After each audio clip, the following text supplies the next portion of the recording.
They say one mistake can ruin your life. Mine was closing my eyes for just 10 minutes. Except I didn't just fall asleep. I fell asleep in his bed. The man they called Lucky Luciano. The Italian devil in a suit who owned half of Manhattan's shadows.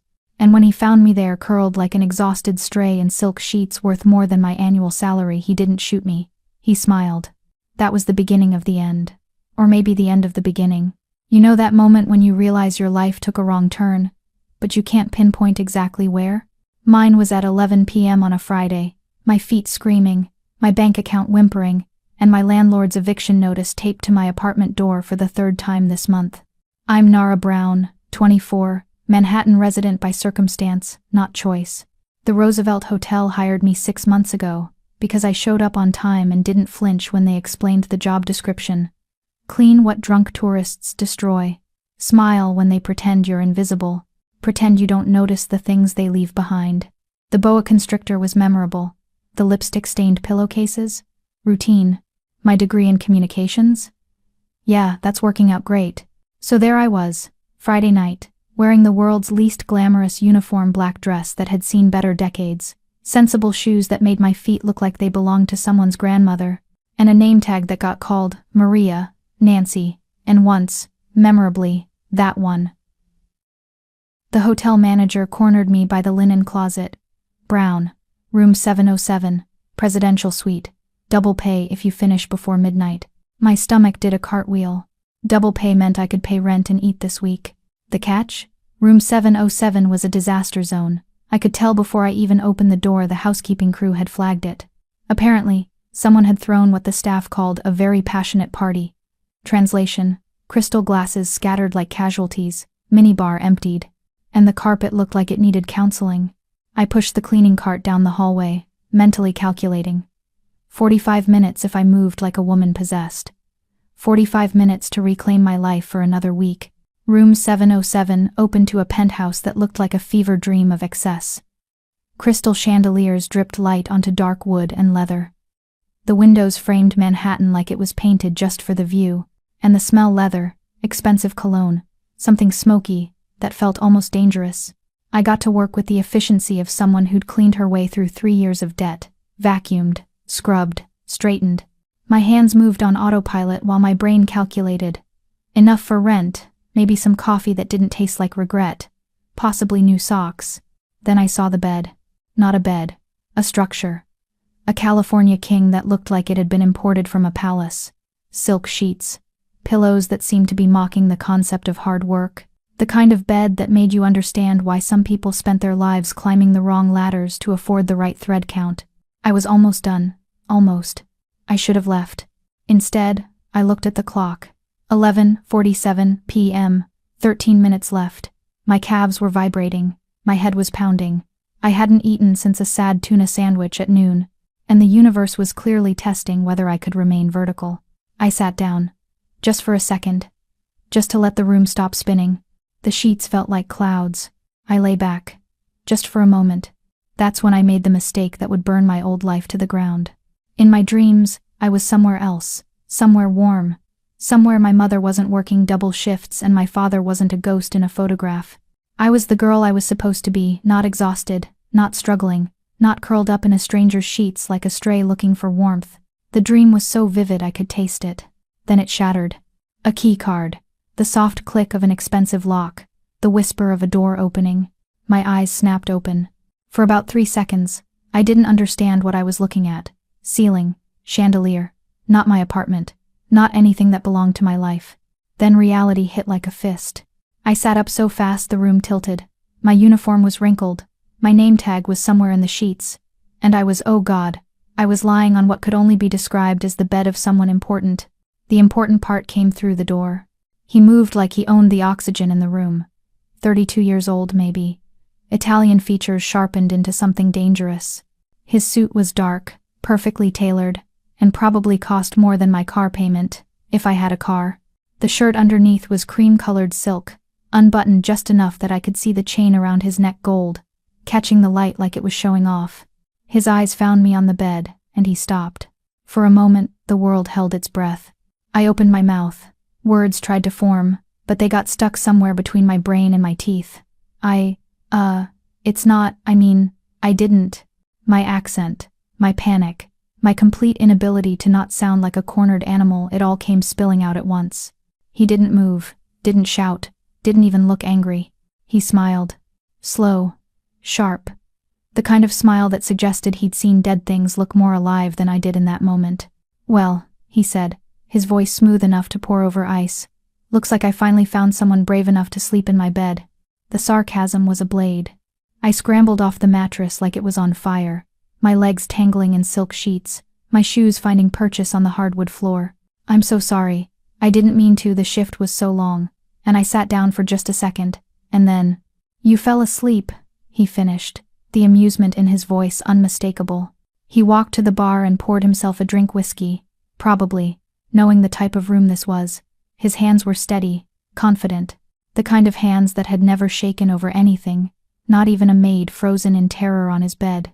"What's your name?" he asked without looking at me. "And Nada Brown." He finally turned, and I realized with a sinking certainty that I recognized him. Not from anywhere official. From the way people whispered in the lobby, the way the manager's hands shook when he assigned rooms on his floor, the way the air seemed to change when a car with tinted windows pulled up to the curb. "Lucky Luciano," he said, as if I wouldn't already know. "And Nara Brown, you just had the most expensive nap of your life." He said it like it was a compliment. I said nothing because there was nothing to say. I was already living my last day. Lucky didn't fire me. That's the part I couldn't stop thinking about as he leaned against the bar, whiskey in hand, watching me like I was the most interesting thing he'd seen all day. Or maybe all month. The expression on his face said neither. It said I was a puzzle. "You look terrified," he observed, tilting his glass slightly. "Should I be concerned about that?" "Yes," I blurted. No. I'm terrified, but not at you.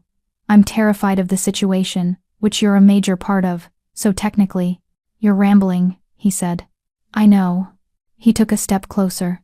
I took a step back. He took another. My calves hit the bed, and I realized with horror that I was doing the world's slowest retreat right back onto the mattress. "Stop," he said, not unkindly. "You're making this more dramatic than it needs to be. I fell asleep in your bed, in a hotel, while working. I'm pretty sure I'm about to be fired, possibly arrested, and definitely deported to a life of shame and—" "You're not going to be fired." I blinked. "What?" He set down the whiskey glass on the side table with deliberate care. In the light, I could see the tattoos on his forearms, intricate designs that looked like they'd been done by someone who understood that art and violence weren't that different. His left hand bore a gold ring with a symbol I didn't recognize but instinctively feared. "You're not going to be fired," he repeated, "because you're not going to leave this room and tell anyone about this, and because I have a different use for you." The air in the room changed. "A different use?" I repeated weakly. "You work at this hotel, yes? Every day?" "Most days. I work shifts, I clean rooms, I pretend I don't exist." "Good." He moved past me, and I caught the scent of his cologne, something dark and expensive. "Tomorrow night, you're going to meet me in the lobby at 8. You're going to wear something that doesn't look like a maid's uniform, and you're going to smile like you actually want to be alive." I stared at him. "Are you asking me out? After I committed what should have been an unforgivable crime?" "I'm not asking." "Right, of course. The whole Mafia boss thing means questions are more like suggestions?" Something flickered across his face. For a second, I thought I'd gone too far, that my mouth had finally written a check my life couldn't cash. But then he did something worse than get angry. He laughed. It was a real laugh, not cruel, not fake. The kind that said he genuinely appreciated that I'd had the audacity to be sarcastic to a man who could make me disappear with a phone call. "You're funny, Nara Brown," he said. "I wasn't expecting that. I'm not actually trying to be funny." "Exactly." He moved toward the door, pausing with his hand on the frame. "Tomorrow, 8 p.m. Lobby. Don't be late, and don't tell anyone." "Don't tell anyone what, exactly?" He smiled that sharp smile again. "That you fell asleep in my bed. They'd wonder why you're still alive." Then he left, and I was alone in a penthouse that suddenly felt very, very small. I didn't sleep that night. Not because I was afraid. Well, not just because I was afraid. Mostly because my brain was a pinball machine of thoughts ricocheting between "you're going to die" and "wait, does this count as a date?" By the time 7:47 p.m. rolled around, I'd changed clothes 4 times. The first outfit screamed, "Maid trying to dress up," black dress from a clearance bin. The second was too trying. Red dress, too much lipstick, looked like I was auditioning for a role I didn't want. The third was safe, jeans, sweater, invisible. The fourth was what I landed on. Navy dress, simple, elegant enough to not embarrass myself but not so fancy that I looked like I'd borrowed it from my sister's wedding. Which I had, but that's beside the point. The lobby of the Roosevelt felt different when I wasn't pushing a cleaning cart. Suddenly I was aware of the marble floors, the gold fixtures, the other guests noticing me, or at least, noticing that I was nervous and didn't belong here as a guest.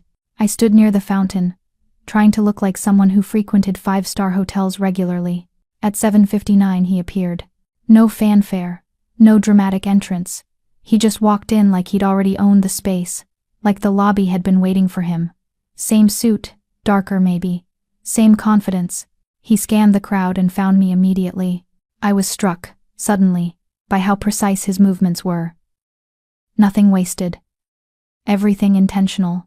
"You came," he said as he approached. "You said 8 o'clock. People say a lot of things. Not everyone means them." I didn't know how to respond to that, so I pivoted to the only question burning in my chest. "Why did you really ask me to meet you?" He gestured toward the lobby exit. "Walk with me." We moved through Manhattan like characters in a movie I was too poor to be in. A limousine was waiting, of course it was. He opened the door for me, which was somehow more unsettling than if he'd let it slam in my face. Inside, the car smelled like leather and money.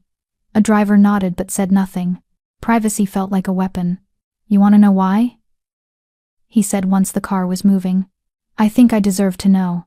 I'm either about to be kidnapped or seduced, and I'd like to know which so I can panic appropriately." Again, that laugh. "Neither. I want to know why a girl with your face exhausted, hopeless, running on fumes still had the audacity to make a joke about falling asleep in my bed instead of begging for mercy." I turned to look at him. Really look at him. In the car's low light, he looked less like the devil, and more like a man who'd seen too much and done too much to ever go back to being anything else. I was terrified, I admitted. The sarcasm was just coping. Better to joke about dying than actually think about it. He nodded slowly, like I'd confirmed something he already knew. "What do you want your life to be, Nara?" The question caught me off guard. No one had asked me that in years, probably ever. "I want to not be afraid all the time," I said quietly. "I want to sleep without my shoulders touching my ears. I want to eat something that isn't microwaved. I want to exist, and not be invisible." He didn't respond immediately. Instead, he reached over and took my hand. His palm was warm, rough in places where I expected smooth. "Maybe you should stop being a maid," he said. "And do what? Be with me instead." The car kept moving through the glittering city, and I realized I'd just crossed some invisible line from which I could never come back. I quit the Roosevelt the next morning. Not dramatically, I just didn't show up for my shift and called to say I wouldn't be back. The manager tried to convince me to stay. "Brown, you're one of the reliable ones," which was somehow the saddest compliment I'd ever received. Reliable at being invisible. "Congratulations, Nara." By noon, my phone buzzed. A text from an unknown number. "Your apartment building. 2 p.m. Pack light." I stared at my phone like it might explode. Was I really about to get in a car with a man named Lucky Luciano and drive to nowhere? Was I really that desperate? Yes, I was. My apartment was a study in depressing minimalism. One bedroom that doubled as a kitchen area, a bathroom where the shower had given up on water pressure years ago. The kind of place where the Roaches had seniority and made the decisions about who stayed and who left. I packed a duffel bag with everything important. 2 pairs of jeans, 3 shirts, the one dress that wasn't navy, underwear, and a toothbrush. My entire life fit into something the size of a small dog. At 2 p.m. sharp, the black car pulled up. He was inside, waiting. Same suit, different tie. He looked like he never slept, which I'd later learn he mostly didn't. "Second thoughts?" he asked, as I slid into the seat beside him. "About 60,000 of them," I said. "But I'm still here, so apparently I'm putting them on mute." Smart girl. We drove for 40 minutes, leaving Manhattan behind for somewhere that looked less like survival and more like excess. Finally, The car stopped in front of a building that made my apartment building look like a palace by comparison. It was a penthouse in Tribeca, all glass and steel and windows that suggested the architects wanted the world to know someone important lived here. His penthouse. Inside it was exactly what I expected. Too nice, too empty, too much space filled with the kind of silence that happens when a person has given up on pretending to be normal. "This is your place," he said. "For now." "For now?" He turned to face me, and I noticed for the first time that his eyes were tired, genuinely tired, the kind of tired that money couldn't fix. "I need to know if you can handle being around me," he said. "Not as a maid. As someone in my world. There are rules. There are things you can't ask. People you can't trust. Moments where it gets very dark very fast." I stepped closer. "Why do you care if I can handle it?" "Because," he said, and there was something almost vulnerable in his voice, "I'm tired of being around people who only see the money, the danger, the power, and I think you don't. I think you're a very dangerous man who fell asleep once and is now building an entire fantasy about saving me, when really, I'm just free labor and—" He kissed me, not gentle, not soft. Like he was trying to prove something, prove that beneath the exhaustion and the danger, there was still a person capable of wanting something that wasn't power or blood or revenge. When he pulled back, he was almost smiling. "Stay," he said. "Just for a week. If you hate it, you can leave." I already knew I wouldn't leave. The penthouse became my whole world. Not in a trapped way at least, not entirely, but in the way that gravity works. Everything I'd known before felt suddenly insignificant compared to the pull of this place, this man, this version of my life that I hadn't known existed until I fell asleep on silk sheets. Lucky had rules, unspoken mostly, but clear. Don't ask about his meetings. Don't answer the phone if it rang when he wasn't home. Don't go into the study. Don't speak to the men in black suits who came and went like shadows. Don't exist in the parts of his life that involved violence or blood or the kind of decisions that weighed on his shoulders like a physical thing. But he would take me everywhere else. 3 days after I arrived, he brought me to a club downtown. Not the kind of club where people went to dance and forget. The kind where forgetting wasn't allowed. It was all dark corners and expensive whiskey and men who looked like they'd traded their souls for the right to sit at certain tables. "Stay close," he said, his hand on the small of my back as we entered. The club pulsed with bass so deep I felt it in my sternum. Lights strobed red and black. The air tasted like smoke and danger and something else I couldn't name. We ascended to a private balcony, where a handful of men sat playing cards. They looked up as we approached. Their expressions shifted from casual to cautious when they saw him, from cautious to openly curious when they saw me. "This is Nara," he said simply, pulling out a chair for me. "She's with me." 2 words, with me. And suddenly I had a status, a designation, a reason to exist in a space where I should have been invisible. One of the men older, with scars that looked like they had stories, leaned forward. "Lucky. Since when do you bring—" "Since now," he said, and the conversation died like something with no will to live. He ordered champagne. Expensive, probably old. It tasted like victory tastes, if victory had a flavor. I sat beside him, hyper-aware of every movement, every second his hand wasn't touching me. The men played cards in a language I didn't understand. Not English, Italian, but a hybrid of both, mixed with numbers and names I recognized from the news. Money changed hands. Drinks were refilled. The night stretched on. At one point, he leaned over and whispered, "You're handling this better than most." "Most what?" I whispered back. "Most people I've brought here. Most women especially. They get scared. They cry. They realize they're in a room with men who've done things that can't be undone." "Are you trying to scare me?" "I'm trying to be honest." I turned to look at him, really look at him. In the bar's amber light, he looked less like a myth, and more like a man living on the edge of something vast and dark. "I've been scared my entire life," I said. "Scared of bills, scared of the future, scared of being nobody. This is just a different kind of scared. At least with you, the fear comes with champagne."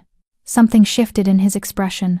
For a moment, the devil in a suit looked almost human. He took my hand under the table. Not possessive, protective. Like he was anchoring himself to something real while the world around us burned. "We should go," he said. We left before midnight. In the car, he didn't speak. He just held my hand and stared out the window at the Manhattan skyline. All those lights representing all those people with problems smaller than his, bigger than mine, and exactly as insignificant as everything becomes when the night gets late enough. Do you ever regret it? I asked. Being him? Every day, he said. For about 10 seconds. Then I remember the alternative, and I make peace with it again. What's the alternative? Being dead. The car moved through the city, carrying us toward whatever came next, another night, where I slept in silk sheets that cost more than my entire childhood, and he lay beside me, awake, listening to a phone that could ring at any moment and change everything. A week became 2 weeks. I stopped counting days, and started counting moments, the moment his hand found mine in a crowded room, the moment he looked at me like I was real, the moment he looked away like he was afraid of what might happen if he kept looking. We developed routines that felt almost domestic. Coffee at 7. He'd disappear for hours into meetings I wasn't allowed to ask about. I'd read in the library, the one room in the penthouse that felt like it had soul, surrounded by books that looked like they'd been read, not just displayed. He'd come home at night, sometimes with blood on his knuckles, sometimes with that tired look that said he'd been somewhere, doing something that cost him pieces of himself. And sometimes, he couldn't sleep. Those nights were the realest. It was 3 in the morning when I found him on the rooftop terrace for the first time. The city spread below us like something alive and breathing, all those lights representing all those people who didn't know what it felt like to exist in the margins between legal and impossible. Can't sleep? I asked, wrapping the silk robe around myself against the October chill. Haven't slept well in 8 years, he said. Not since. He stopped. Whatever he was about to say died before it could be born. I moved to stand beside him at the railing. Below us, Manhattan glittered. The Hudson River looked like liquid silver. It was beautiful in a way that only cities are beautiful, built on pain and ambition and the bodies of people who tried and failed. I haven't slept peacefully in longer than that, I said. I used to sleep with the light on, because the dark felt like it was hunting me. Then I got used to the dark. Then the light started to scare me because it meant I had to see my own life. He turned to look at me. How are you so honest? Doesn't it terrify you? All the time, I said. But I figured if I'm going to die in the margins, I might as well be honest about it. No one dies in the margins around me, he said, and it sounded like a promise. I make sure of it. Because I remind you of someone. The words came out before I could stop them. It was the thing I'd been avoiding asking, the thing that lived underneath every moment. Why me? Why a hotel maid? Why someone so ordinary when he could have anyone? His jaw tightened. What makes you say that? Because sometimes you look at me and you see someone else, someone you've lost, someone you can't get back, and I'm just the ghost you're trying to keep alive. He didn't deny it. For a long moment, he just stared out at the city, his hands gripping the railing like he was trying to hold on to something that kept slipping away. Cold hands. I'd noticed it before. He always had cold hands, even when he was angry, even when he was burning. My sister, he finally said. She was like you. Poor. Tired. She looked at me like she thought I could save her. I told her I could. That once I got enough power, enough money, enough of the right connections, I could make her life different, better. He stopped. The silence was heavy with things unsaid. What happened? I asked gently. I got the power, the money, all of it. And she got caught in crossfire meant for me. Wrong place, wrong time. Wrong brother who couldn't protect her even though that's all I'd ever wanted to do. I stepped closer to him. Slowly, like he might shatter if I moved too fast. I took his cold hands in mine. They were shaking something I'd never seen him do before. This man who moved through violence, like most people moved through Tuesday. I'm not her, I said. I know. But you want me to be. No, he said, and his voice broke slightly. I want you to stay being you. I want you to stay alive. I want to know if that's even possible in a world like mine. The city spread around us, indifferent to this moment. Indifferent to the man who'd built an empire in shadows, and the girl he'd rescued from cleaning other people's messes. Indifferent to the question neither of us could answer. Could something real grow in a garden of lies and violence? He pulled me close. Not to kiss me, just to hold me. And I realized that sometimes the most dangerous thing a man can do isn't violence. It's trust someone with the parts of himself he's been hiding. Stay, he whispered into my hair. Please stay. I'm not going anywhere, I said. And I meant it. Even though I should have been terrified. Even though I should have run. Even though every logical part of my brain was screaming that this was how girls like me disappeared slowly at first. Then all at once, I stayed. We stood on the roof of his penthouse, looking out at Manhattan, while the night wrapped around us like something alive. His hand found mine again, not cold this time, warm, real. Below us, the city kept spinning. Above us, the stars existed in a sky too polluted to really see them. And between us, something was growing, something that looked like love but felt like danger, felt like freedom, felt like the kind of mistake that changes everything. 2 weeks into living at the penthouse, I tried to leave. Not dramatically, not with a suitcase and a final note, just quietly, thinking if I moved carefully enough, the universe wouldn't notice I was taking my life back.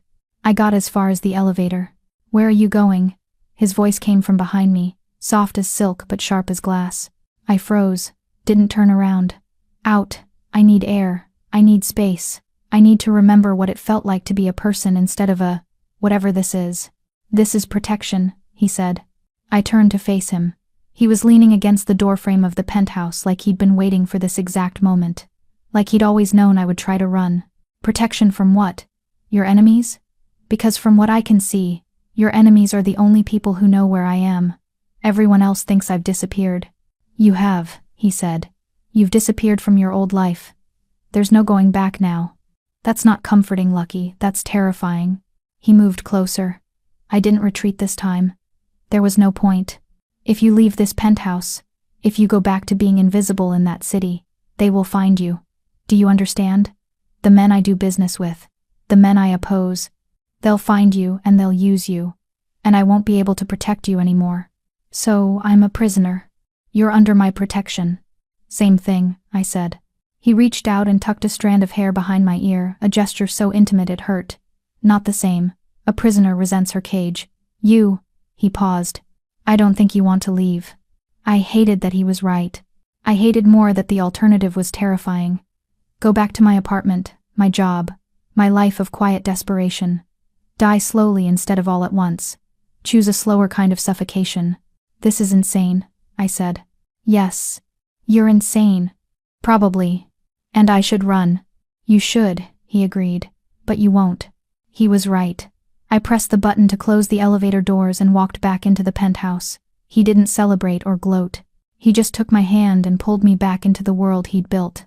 And I let him because staying felt less like surrender and more like inevitability. The penthouse had staff I rarely saw. A housekeeper named Rosa, a chef named Marco, security guards who existed more as shadows than men. They moved through the space like ghosts, careful never to disturb Lucky's world or acknowledge mine. But Rosa talked. I found her in the kitchen one afternoon, while Lucky was in his study with a client. She was chopping vegetables with the practiced efficiency of someone who'd fed powerful people for decades. When she saw me, she smiled, the kind of smile that said she saw me, really saw me. "You're brave," she said, continuing to chop. "I'm reckless," I corrected. "Same thing when you're with him." She set down the knife. "You know about his sister?" My hands went very still. "A little." "Valentina," Rosa said, and something in her voice broke slightly. "She was like you. Poor, beautiful. She didn't understand the world she was in. Mr. Luciano, he tried to protect her anyway. He tried so hard." "What happened?" Rosa was quiet for a long moment. "A man came to me one day. He said Valentina was my responsibility now, that I was to care for her like my own daughter. I did. She became my daughter. And then..." She made a gesture like erasure. "Crossfire. Wrong place. Wrong time." She was 23. I felt something crack inside my chest. That was 7 years ago. He hasn't been the same since. He tried to get revenge, lost half his family doing it, and then he stopped. He stopped loving. Stopped believing in anything except power and control. She looked at me directly then. "Until you." "I'm not Valentina," I said quietly. "I know," Rosa said. "But he doesn't. Not yet. And that's dangerous, Bambina. For both of you. Because either he'll realize you're your own person and it might break him again, or he'll keep pretending and it'll break you instead." "Why are you telling me this?" "Because he needs someone to save him," she said. "And I think that someone might be you. If you're strong enough." The dress arrived on a Monday. It was hanging in the closet when I woke, a midnight blue gown that looked like it had been tailored for someone with my exact measurements. Because it had been. Lucky didn't do things by accident. "Try it on," he said when I emerged from the bedroom. "This is designer. This is expensive." "Yes." "Why?" "Because we're going to a gala tonight. And you're going to look like you belong in a world of money and power, not like you're still cleaning hotel rooms in your head." The dress fit like a second skin. It was elegant, without being desperate, sexy without being obvious. The kind of dress that said, "I'm here. I'm worth your attention. I know what I'm doing." I didn't know what I was doing. The gala was at the Metropolitan Museum of Art, a charity event for people who had too much money and needed to feel like it wasn't corrupting their souls. Crystal chandeliers, waiters in white gloves, conversations that happened in low voices in corner spaces where everything was negotiable and nothing was honest. Lucky kept his hand on the small of my back all night, introducing me to people without explaining who I was. That was the beauty of it. The mystery made me more interesting than the truth would have been. A woman approached us near the bar. She was older, dripping in pearls that looked like they'd been worn through centuries of New York society. "Lucky," she said, kissing his cheek. "Who is this delicious creature?" "Nara," he said simply. "How exotic. Are you an artist?" "I clean hotel rooms," I said. The woman froze. Lucky's hand tensed on my back. The woman laughed a brittle, shocked sound. "Oh my God, you're joking. You must be joking." "Not really," I said. "Do I look like I'm joking?" Something shifted in the woman's expression. She became more interested, not less. Lucky Luciano slumming with the help. How delightfully scandalous. After she left, Lucky pulled me toward the coat check. "That was dangerous," he said in the car on the way home. "Honesty? In a room full of people who trade in lies, honesty is a weapon. You just fired it at a woman with connections to the FBI. Should I apologize?" "No, it was the smartest thing that happened all night." He turned to look at me. "See, you're learning. The world of old money and old power doesn't reward truth. It rewards the people who tell the truth like it's still a lie. You did that perfectly." "I thought you said I was reckless." "You are. That's what makes you valuable." There was a party at his penthouse the following Friday. Not a charity gala. A real party, the kind where deals happened in hallway corners, and women wore red lipstick like armor, and men settled disputes with whispers instead of bullets. I tried to hide in the library, but Lucky found me. "Dance with me," he said. "I don't dance." "Exactly why you need to." He pulled me onto the terrace where a band was playing something slow and sultry. The New York skyline stretched around us. Strings of lights reflected off the Hudson River. It was the kind of moment that belonged in a movie where the heroine doesn't die. His hand found the small of my back. Mine went to his shoulder. We moved together like we'd been doing this for years, like our bodies already knew the language of each other. "You're thinking too hard," he said. "You're dancing like you're trying to prove something, aren't you?" I looked up at him. In the firelight from the terrace heaters, his face was all shadows and sharp edges. The man who'd found me sleeping in his bed seemed to have aged years in only weeks. "Prove what?" I asked.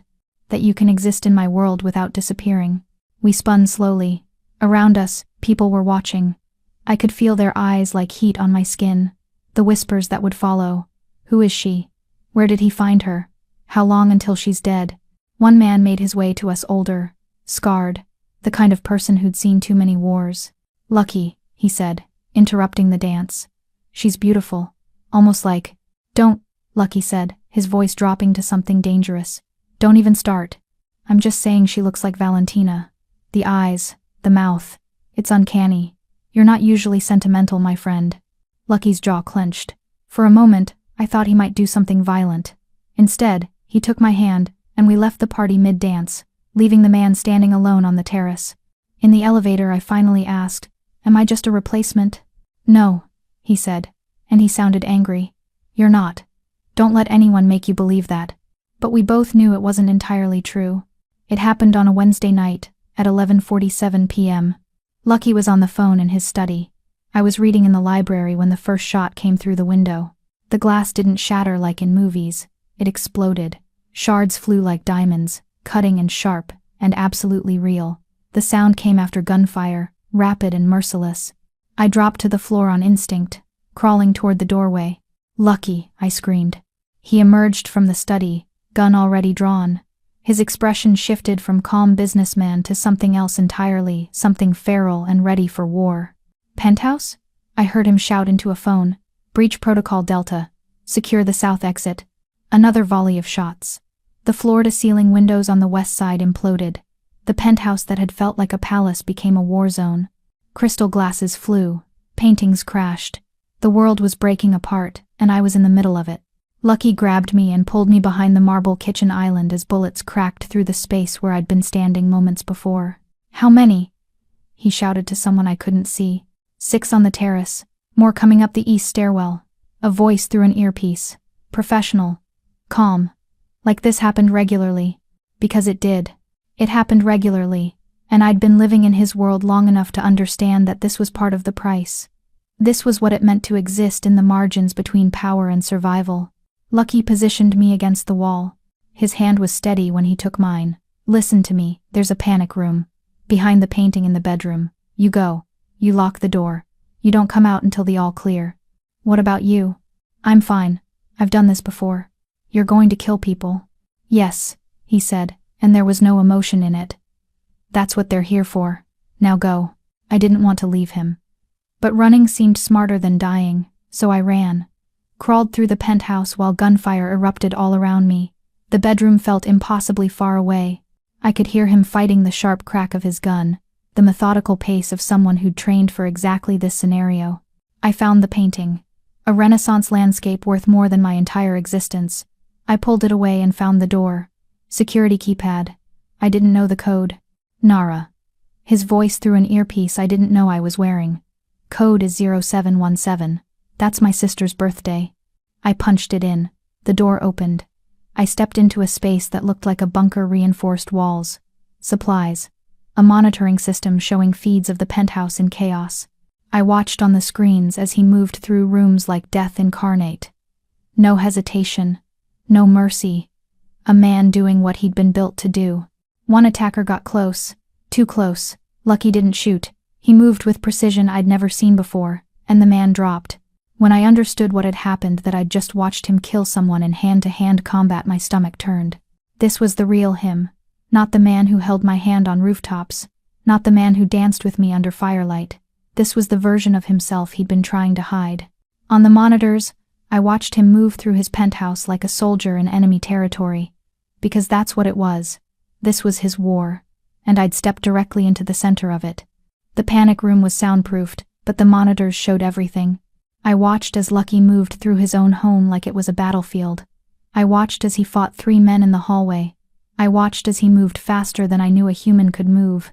And I understood that this man I'd been falling asleep beside was something far more dangerous than I'd ever allowed myself to fully comprehend. An attacker got past his first line of defense. Made it to the bedroom, toward my door. Lucky cut him off. Their fight was brief and absolutely brutal. When it was over, the man wasn't moving. And Lucky's shirt was torn. There was blood, some of it his, most of it not. "Nara." His voice crackled through the earpiece. "Status?" "I'm safe. Are you?" "I'm fine. Casualty count is 4 tangos down. 2 more retreating. We're securing the perimeter now." "Tangos?" I said stupidly. "Bad guys," someone else explained, a woman's voice, professional and detached. "You good in there, Civvy?" "He just watched 4 people get killed," I said to the earpiece. "That's kind of the job," the woman said. "Get used to it." I didn't want to get used to it. 20 minutes later, the all clear sounded. I emerged from the panic room to find the penthouse transformed into something that looked like a crime scene because it was a crime scene. Security was removing bodies. Someone was cleaning glass. The furniture was overturned. There were bullet holes in the walls, in the paintings, in the careful aesthetics Lucky had built. And Lucky stood in the center of it all, covered in blood, looking more alive than I'd ever seen him. "You're bleeding," I said. He looked down like he was surprised by this information. "Knife wound, not deep. You need medical attention. I need to know you're safe." I moved closer and lifted his shirt. The wound was along his rib cage, jagged, bleeding, definitely requiring more than first aid. I pulled him to the bathroom and started cleaning it. His hands were shaking slightly. Or maybe mine were. It was hard to tell anymore where my fear ended and his adrenaline began. "This is what I am," he said while I worked. "This is the part of me I've been trying to hide from you. The part that kills without hesitation. The part that turns his own home into a war zone without blinking." "I know," I said. "Do you? Because if you stay, you have to accept this. You have to accept that there will be more nights like this, that you'll be running to a panic room while I'm deciding whether to put a bullet in someone's head or a knife in their ribs." I didn't respond. I just finished cleaning the wound and wrapped it carefully. "My sister," he continued, "she couldn't accept it. She tried. But every attack, every moment of violence, it broke her down a little more. She became a liability, and then she became dead." I looked up at him. "I'm not your sister." "I know, I'm starting to understand that." After the attack, I couldn't sleep. Neither could he, but that wasn't unusual.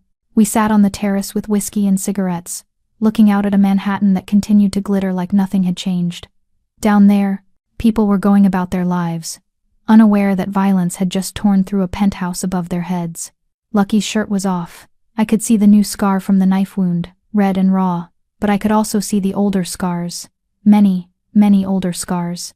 Gunshot wounds, knife work, burns that looked like they'd been deliberate. His body was a roadmap of every war he'd fought, every battle he'd won, every price he'd paid. I traced one scar on his shoulder, long, precise, purposeful. "Training," he said. "When I was younger, we had to prove we could endure pain, that we understood what the job required." "Who's we?" I asked. "The organization, the family business, if you want to be quaint about it. My father ran it before me. His father before him. We don't get to choose whether we want in. We're born into it." I traced another scar. "How old were you when I got this one?" 14. "Jesus. That's not even close to the worst one." He pointed to a scar across his hip. "That one's from when I was 17. Rival family sent a message. It was very pointed. How did you survive?" "Rage," he said. "Pure, unadulterated rage at people who thought they could hurt me and get away with it. I tracked them down. Took me 3 months. By the time I was done, there wasn't enough left of them to identify." He said it casually, like he was discussing weather. "And you were 17, I said. I was old for my age. I poured more whiskey. We drank in silence for a while, watching the city pretend nothing was happening in its upper echelons. "Your sister," I said carefully. "Did she have scars?" "Emotional ones. She wasn't built for this life. She was gentle, sweet. She wanted to believe in love and hope, and things that don't exist in my world." "Things like what?" "Like redemption," he said. "Like the possibility that someone can build something good without blood underneath. She believed that, and I loved her for it, and I got her killed for it." I didn't know what to say to that, so I just sat with him, tracing scars like they were a language I was learning to speak. Outside, the city kept turning. Inside, 2 people who shouldn't have found each other sat in the wreckage of an attack and tried to pretend they weren't already lost. 3 days after the attack, I found him in the study. He was on the phone, but he hung up when I entered. The look on his face was something I'd never seen before. Controlled anger mixed with something almost like fear. "We need to talk," he said. My stomach dropped. Those were the words that preceded endings. "You're a weak spot," he continued, pacing like a caged animal. "You know that, right? The moment you became part of my life, I became vulnerable, and vulnerability in my world gets you killed. So what are you saying, that I need to leave?" "No," he said, and the anger intensified. "That's what makes this worse. I don't want you to leave. I need you to leave. There's a difference." He stopped pacing and faced me directly. "I've spent 8 years building walls.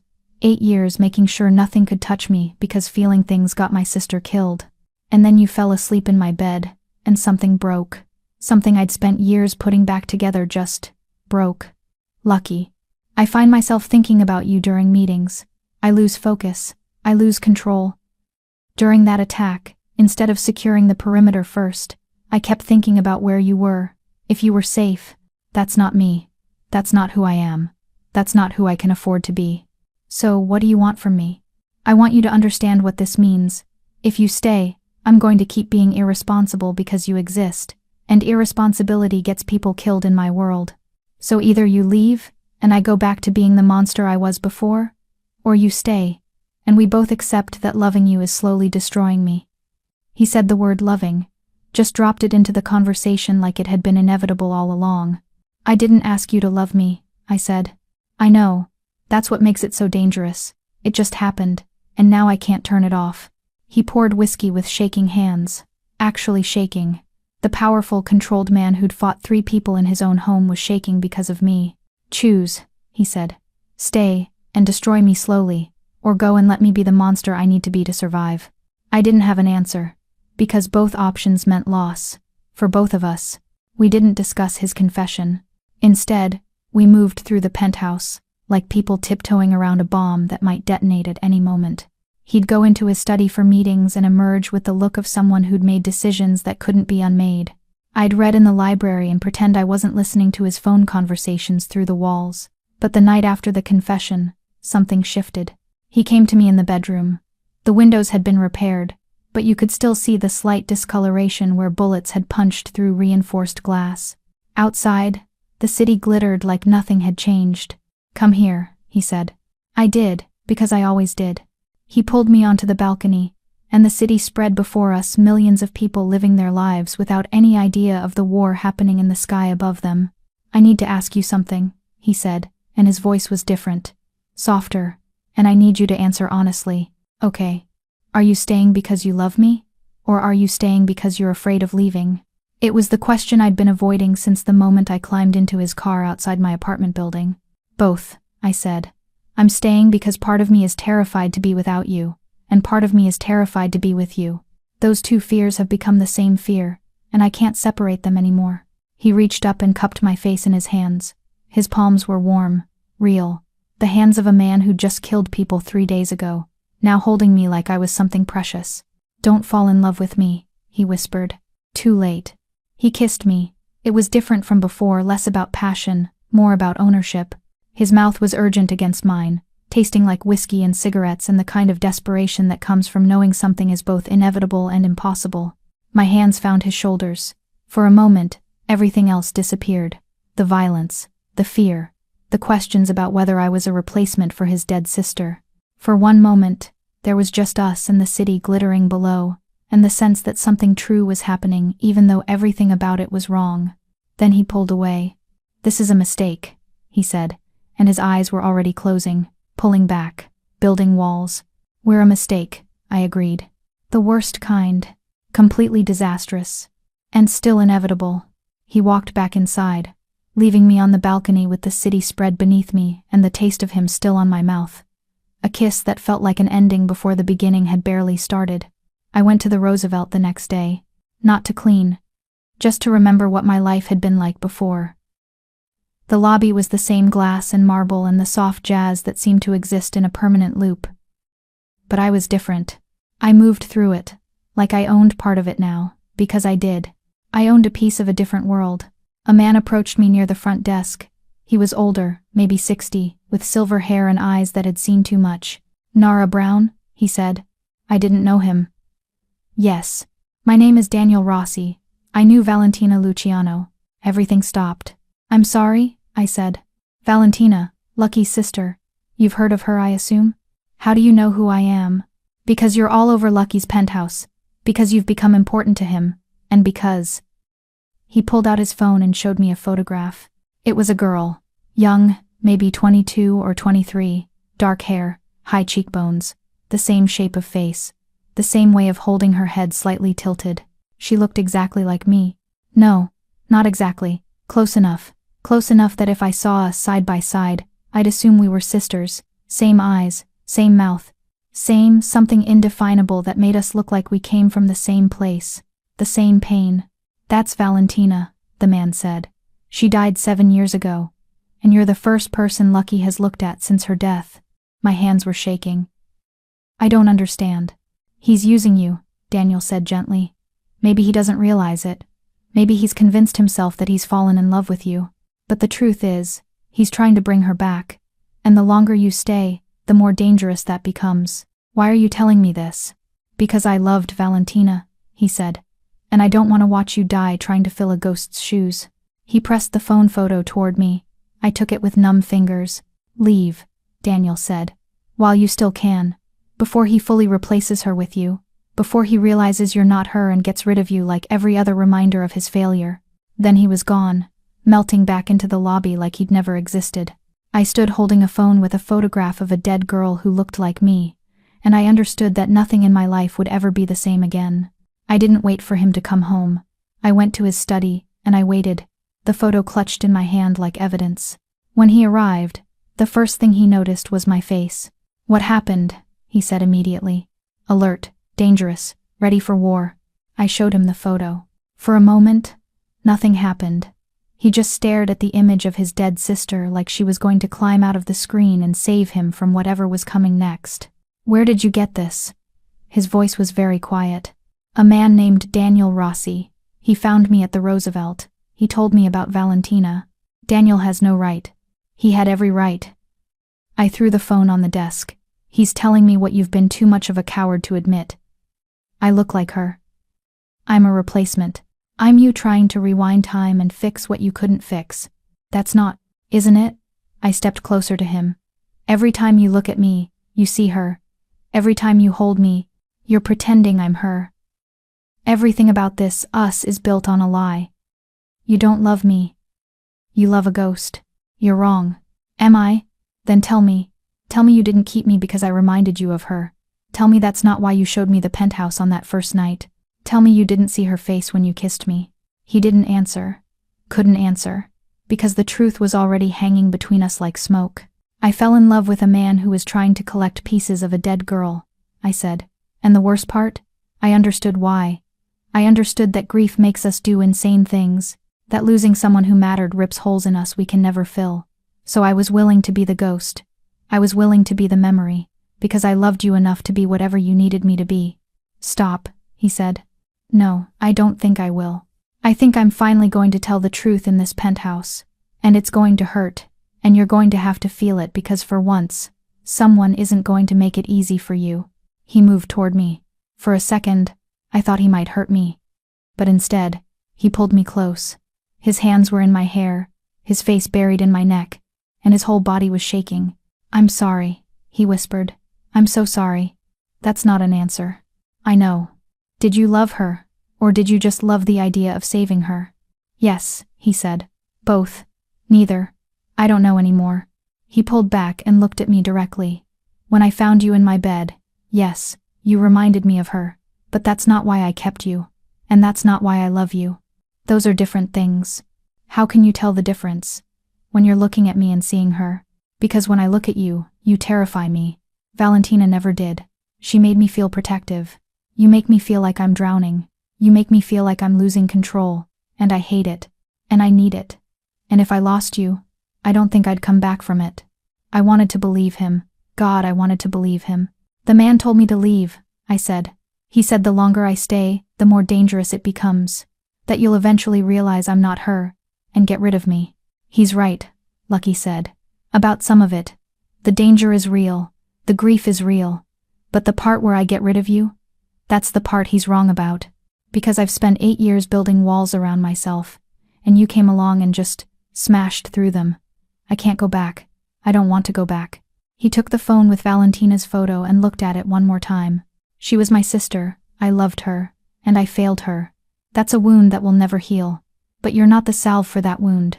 You're a new story, a different story, and maybe that's scarier because I don't know how it ends." He set the phone down and took both of my hands in his. "Do you want to leave?" he asked. I thought about it. Thought about running. Thought about choosing the safe option. "No," I said, "but I need you to stop looking for her in me. I need you to see me, just me, not the ghost, not the replacement. Just Nara Brown, the hotel maid who made a mistake and fell asleep in the wrong bed." "I see you," he said.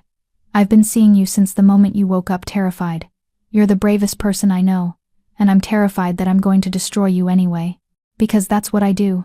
I destroy everything I touch, everything I love." I cupped his face in my hands. His skin was warm, real. The man behind the myth, finally exposed. "Then we'll be destroyed together," I said. "Because I'm not leaving, not because I'm afraid. But because you're right, something is happening between us, and it scares me too. And I'd rather be scared with you than safe without you." He kissed me again, and this time it was different. It was desperate and honest and full of all the things we couldn't say out loud. When we broke apart, he rested his forehead against mine. "This won't end well," he said. "Probably not. We're going to hurt each other. Very likely. And I'm going to make you question every decision that brought you here." "I'm already questioning them," I said. "But I'm staying anyway." He held me like that for a long time, and I realized something crucial. He wasn't holding Valentina's ghost. He was holding me. Finally. Really holding me. And maybe that was the most dangerous thing of all. We lay in the dark that night, and he finally told me everything. Not the sanitized version, not the version meant for people with delicate sensibilities. The real version, the one he'd been carrying like a stone in his chest for 7 years. Valentina was supposed to marry someone, he began, his voice barely above a whisper. A man from another family. It would have united our organizations. Made us stronger. She didn't want to, but in our world, what you want doesn't matter. Duty matters. Legacy matters. I said nothing. Just listened. 3 days before the wedding, she came to me and asked me to help her escape. She wanted to run. She wanted to be normal. And I told her I would help her. That I'd get her the money, the documents, everything she needed. His hands were shaking in the dark. I was supposed to meet her that night. Supposed to bring her to a safe house, get her out of the city, start her over somewhere she'd be invisible. But I had a meeting that ran late. Some low-level business dispute that I thought I could wrap up quickly. He stopped. The silence stretched. By the time I got to the meeting spot, she was already dead. The car was totaled, bullets everywhere. They'd been waiting for her. Someone told them she was trying to run. Someone told them I'd be there too. It was an ambush. Who told them? I asked quietly. I never found out. I spent 2 years trying to find out. I killed a lot of people looking for that answer. None of them had it.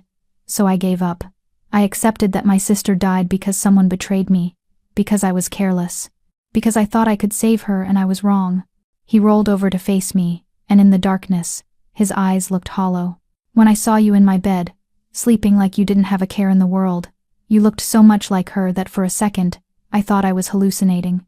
I thought maybe I'd finally gone insane from grief. And then you woke up, terrified and rambling, and you were so alive in a way she never got to be, and I needed that. I needed to feel like I could protect something she had. Like I could rewrite the ending. But that's not what this is anymore, I said. No, he agreed. This is different now. This is real, and that's more terrifying than the grief ever was. He pulled me closer, and I felt something break open inside him, something that had been sealed shut since the moment his sister died. I love you, he said. Not because you look like her, because you're nothing like her. You're brave where she was gentle. You're here where she wanted to run. You chose this life. She was trapped in it. I wanted to believe him. I was starting to.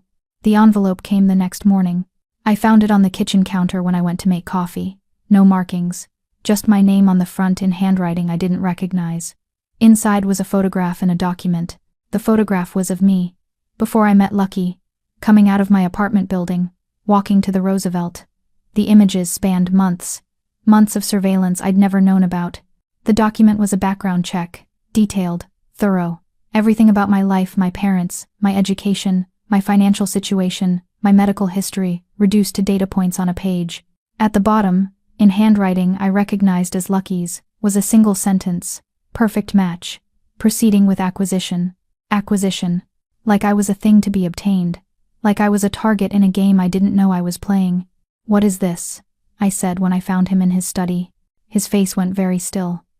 Where did you get that? It was on the kitchen counter. Lucky, what is this? He stood up slowly. I can explain.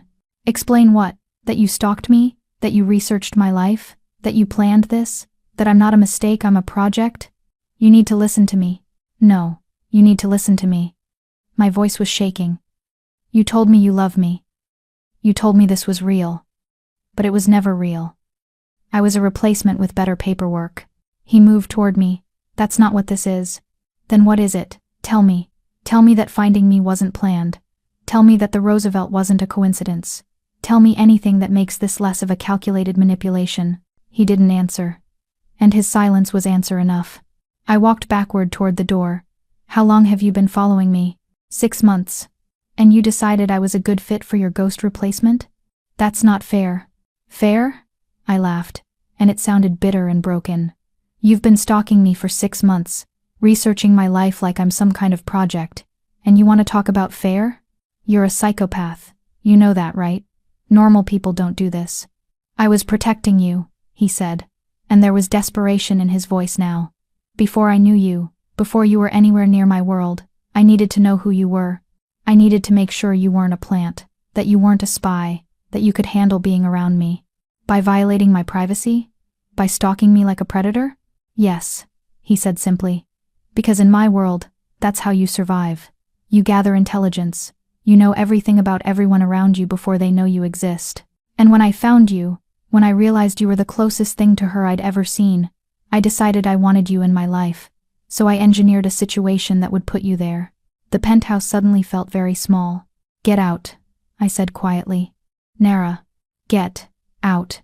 He left, closing the study door behind him, and I stood in his kitchen holding a background check on my own life, realizing that every moment with him had been choreographed. Every chance encounter was planned. Every decision to stay was made before I even knew he existed. I packed a bag at 2 a.m. while he was on a meeting call in the study. Minimal, essential, enough to get me somewhere safe for long enough to figure out what came next. I left the designer dresses hanging in the closet, left the jewels on the bathroom counter, left behind everything that proved I'd ever been his. The penthouse elevator took forever to arrive. When it finally did, I thought I was safe. I was wrong. The lobby was empty. That should have been my first warning. The Roosevelt lobby at 2 a.m. should have had at least the night staff, the security guard, someone. But it was a ghost town. The black car was waiting outside. Different driver, someone I didn't recognize. Mr. Luciano sent me, the man said, stepping out. I'm not going back, I said. I'm not here to take you back. He pulled a gun. Not threatening. Just showing it to me like he was showing me his ID. You're coming with me. I ran. I've never been a runner. I've never been athletic. But survival is a motivator that transcends physical limitation. I ran across the lobby, through the back corridors I'd cleaned 1,000 times, toward the service exit that led to the street. The man was faster. He grabbed me from behind, pulling me toward the underground parking garage. I screamed, and his hand came over my mouth. I bit down hard enough to taste blood. He howled and released me. I ran deeper into the garage, toward the street, toward anywhere that wasn't the direction he was coming from. A car appeared. I thought I was finished, but the window rolled down and I saw someone I recognized, one of Lucky's crew. One of the men I'd seen at the penthouse. Get in, he said. I hesitated. He was part of Lucky's world, which meant he was part of the trap. Get in, or get shot, he said, and there was something in his eyes that suggested he meant it. Your choice, but make it fast. I got in. He drove me to an apartment in Queens, my old apartment, the one I'd left behind when I moved into the penthouse. Why? I asked as we pulled up. Because there's a war coming, he said. And you're ground zero. Lucky's enemies know you matter to him. They're going to come at you. We need to get you somewhere they won't think to look. Who sent you? Doesn't matter. What matters is you're not safe anywhere near him right now. He left me there with a burner phone and instructions. Don't contact him. Don't contact anyone. We'll be in touch.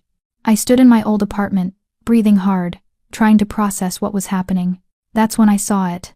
The smell came first, then the flickering light under the door, then the realization that my apartment wasn't just my apartment anymore. It was burning. I ran to the window and saw figures in the street below, men with torches, moving systematically from building to building. This wasn't random.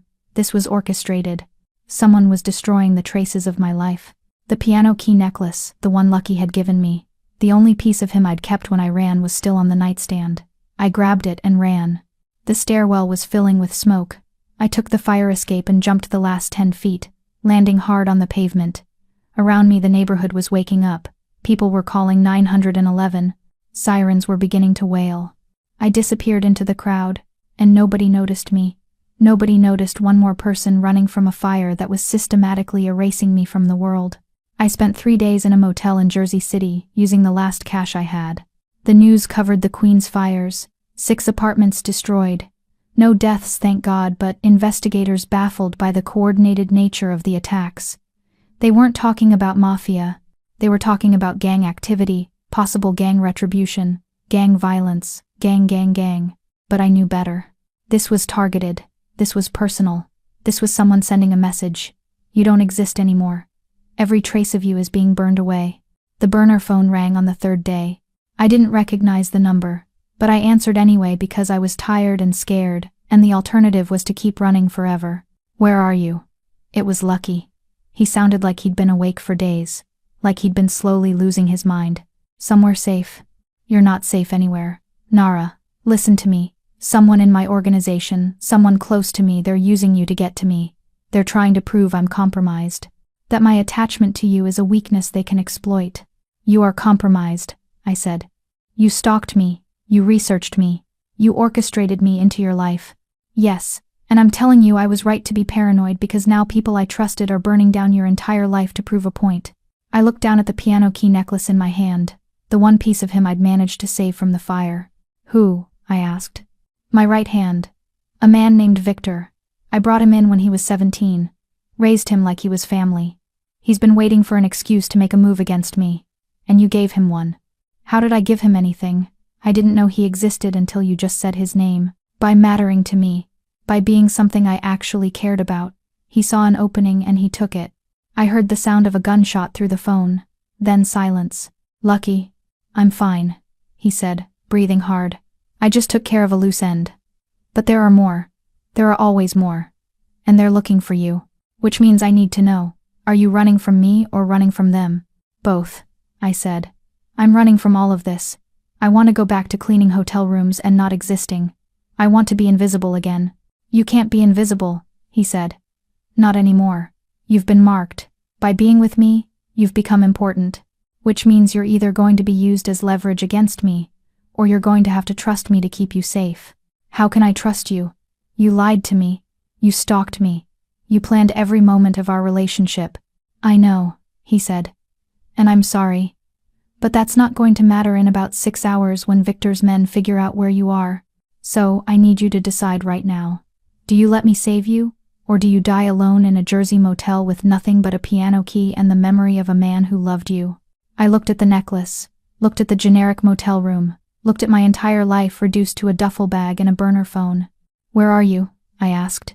Coming to get you. Give me your location. I gave him the address. And as I waited for him to arrive, I realized something crucial. I'd never had a choice. From the moment I fell asleep in his bed, my life had been orchestrated by forces much larger than myself. The only choice I'd ever actually had was this one. Stay alone and die, or go back to him and fight. Not much of a choice. Victor's men arrived 5 minutes before Lucky did. 3 of them. Guns drawn. Professional. The kind of men who'd done this before and would do it again without feeling anything. You're coming with us, the leader said. I stood very still. And if I refuse? You don't get to refuse. The door exploded inward. Lucky came through like a force of nature. He was covered in blood, some of it his, most of it not. He looked like he'd already fought his way through half the city to get to me. What followed was 3 minutes of violence so precise and terrible that I couldn't even track who was winning. Lucky moved between the men with lethal efficiency, a knife in the shoulder, a broken arm. A throat strike that left one man gasping on the floor. When it was over, all 3 were on the ground. One was dead. The other 2 were alive but not in any condition to continue pursuing me. We have to go, Lucky said, grabbing my hand. Is it over? I asked, as he pulled me toward the door. No, it's just beginning. We drove through the night. He explained the situation in clipped sentences while keeping his eyes on the road. Victor had been planning a move against him for years. I was just the catalyst. By taking me, by making me matter, I'd shown Victor exactly where to apply pressure. So what now? I asked. Now I end it. He drove me to a safe house, one of many scattered throughout the city. A nondescript apartment in Brooklyn that looked like it belonged to nobody important. Stay here, he said.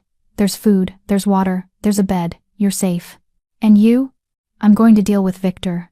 I'm going to end this war before it consumes us both. How long? As long as it takes. He kissed me then, and it tasted like goodbye. Like he was accepting that this might be the last time we touched. Like he was bracing himself for whatever came next. If anything happens, I started. Nothing's going to happen, he said. I'm going to come back. I'm going to find you. And we're going to figure this out. But his eyes said something different. His eyes said, I might not survive this, and if I don't, you need to let me go. He came back 3 days later, alone, covered in blood, and with an envelope in his hand. It's over, he said. Victor's gone, his crew is gone, the war is finished. And you? I asked, examining the wound on his shoulder. I'm alive, barely, but alive. I started to move toward him, but he stopped me. I need to tell you something, he said, and his voice was hollow. And I need you to listen without interrupting. He opened the envelope and showed me documents. Passports, visas, bank accounts in different names, money, real money, enough to disappear forever. "What is this?" I asked. "A way out," he said. "For you. A completely clean exit from this life. A new name, a new identity, a new country where nobody knows who you are or who I am. You can have the life you want, the one Valentina wanted, the one where you don't have to be afraid all the time." "Lucky, let me finish. I know you love me, and I know I love you. But love isn't enough in my world.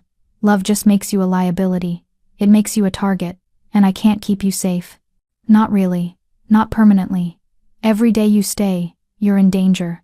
Every moment you're with me, someone is plotting how to use you against me." He set the documents on the table between us. "I'm giving you a choice, a real one this time, not one I orchestrated, not one I planned. A genuine choice. You can leave.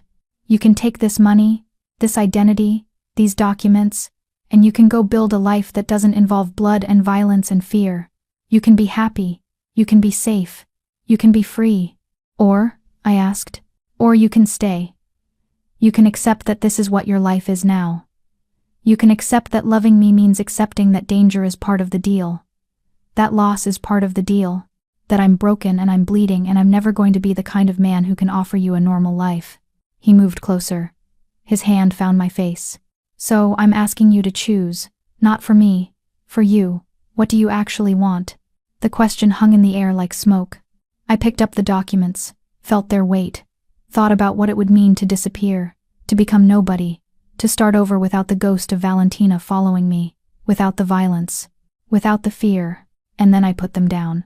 "I want to stay," I said. "Not because I'm afraid of leaving, but because I love you. And love means choosing the mess. It means accepting that nothing is guaranteed except this moment. And I'd rather have moments with you than a lifetime of safety without you." He held me like I might disappear if he let go. "You're going to regret this," he said. "Probably," I agreed. "But it's my choice. Finally, actually, genuinely, my choice." Weeks later, the penthouse had been rebuilt, the bullet holes patched, the shattered glass replaced. Life had continued like it does, when you have enough money to make violence disappear.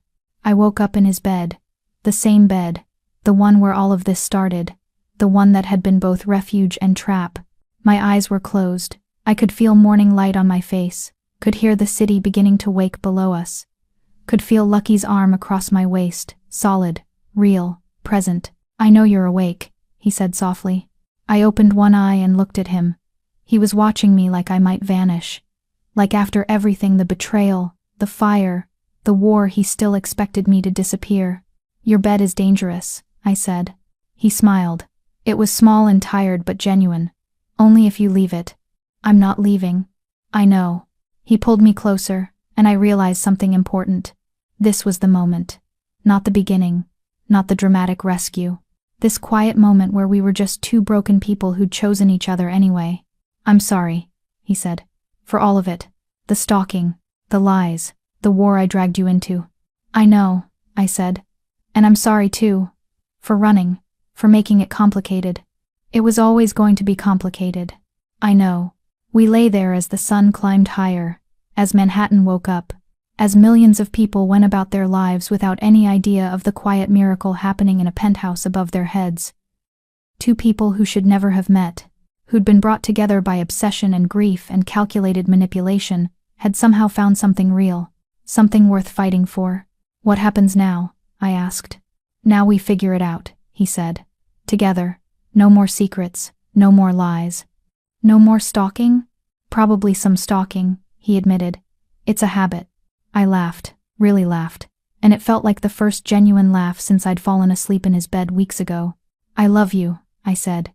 "Even though you're a criminal and a psychopath and you orchestrated our entire relationship. I love you," he said. "Even though you're reckless and brave and you've completely destroyed my carefully constructed world." He kissed me, and it wasn't desperate or frantic. It was slow and deep and full of all the promises we'd never be able to keep, but would spend the rest of our lives trying anyway. Outside, the city glittered. Inside, in the dark of the bedroom, two people who'd been broken by loss and defined by violence, chose to build something that looked almost like hope. The poor hotel maid had closed her eyes in a mafia boss's bed. And when she opened them, she found something she never knew she was looking for: a reason to stay.